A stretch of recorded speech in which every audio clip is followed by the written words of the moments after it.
Welcome to episode 133, Study of Failures. 3 cases. First, Jesse Livermore.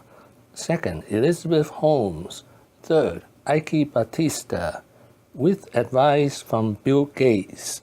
This is an outline of episode 133. There are 2 reasons why we study billionaire failures. First, smart and hardworking can lead to failure. Second, we all need to manage risk.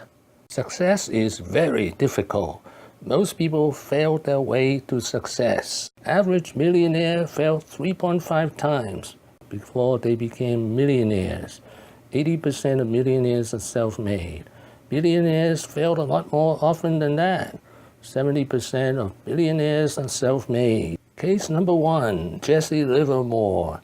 He was bankrupt 5 times. The last time he lost 95% of his net worth, which is about $95 million.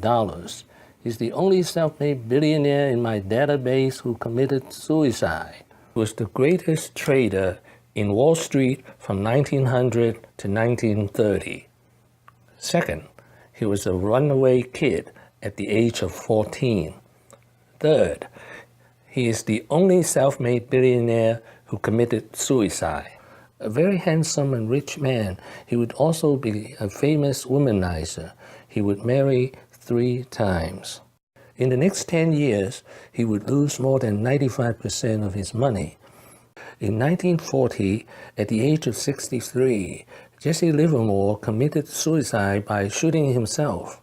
This is his last picture taken with his 3rd and last wife.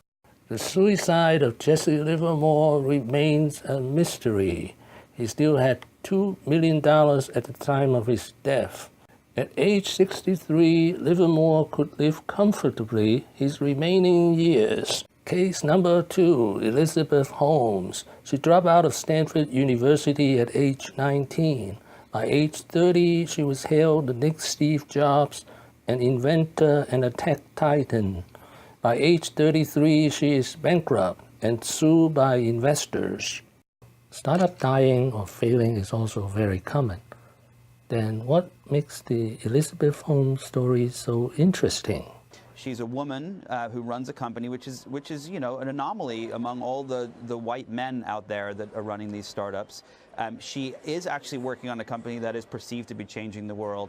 And people were like, okay, this is perfect. This fits our little narrative that we've been putting out there for so long. And she was able to capture that. And I think that as a result, everyone stood behind her. And Lesson number 2. Her number 2 at Theranos, the top scientist, committed suicide in May 16, 2013. Who is Mr. Number 2 at Theranos? Why did he commit suicide? Ian Gibbons is an Englishman. He's a graduate of Cambridge University.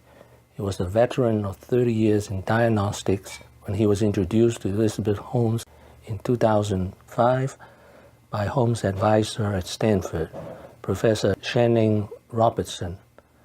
He's 34 years older than Elizabeth Holmes. He worked 8 years at Theranos. Why did he commit suicide? According to his wife, Elizabeth Holmes was about to fire him, so he committed suicide.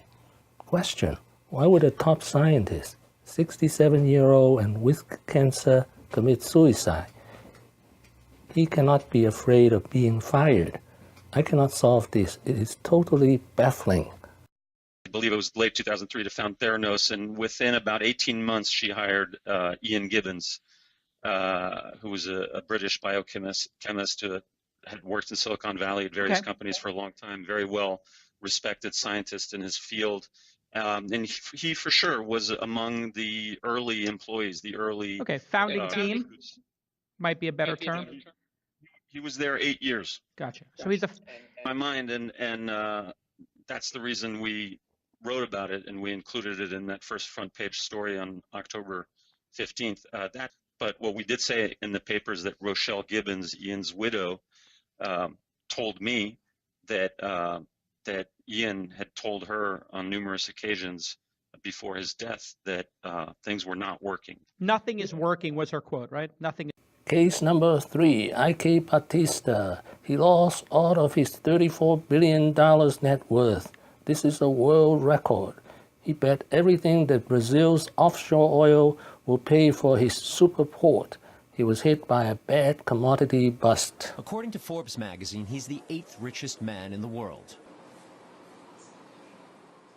Brazil is going to be the 5th largest economy in the world, if not the 4th. So it's for real. I mean, it's going to happen. When? 2015. You know, my goal in the future, as a joke, I say that I'm going to be the richest guy in the world simply because of what I built. The big oil promise before the big oil debacle. So huge mines here and huge oil reserves here, right in the vicinity of this complex. 85% of Brazilian oil production is within a 150-kilometer radius. It's unbelievable. Right next door. Lucky. Glück. We have, in Campos alone here, right in front, we have 5 billion barrels of oil. $500 billion worth of oil. We produce oil at $16. As a matter of fact, in the first 5 years, it's $12 per barrel. I don't think it's going to go to $12. He was worth $35 billion. He said he would make history by becoming the first Brazilian to be the world's wealthiest man. OGX didn't produce 1% of what it should have. Bill Gates on failures. No one is more qualified than Bill Gates. He holds the longest record as the richest man in the world in the past 25 years. Here's what he said about failure. Success is a lousy teacher. It seduces smart people into thinking they can't lose. The 10-bucket rule from Paul Chan. Divide your capital into 10 buckets. Each one bucket holds 10% of your capital. Set 20% loss trigger, so the loss will take care of themselves. You can never go bankrupt with the 10-bucket rule. The maximum loss is 20% of total capital. So you can always live another day and you can always stage a comeback. What have I learned today? First, failure of self-made billionaires are very common. Second, each year about 16% turnover of self-made billionaire. This fallout is good. Third, the system is fair and efficient. Fourth, you now have a good chance to become insanely wealthy.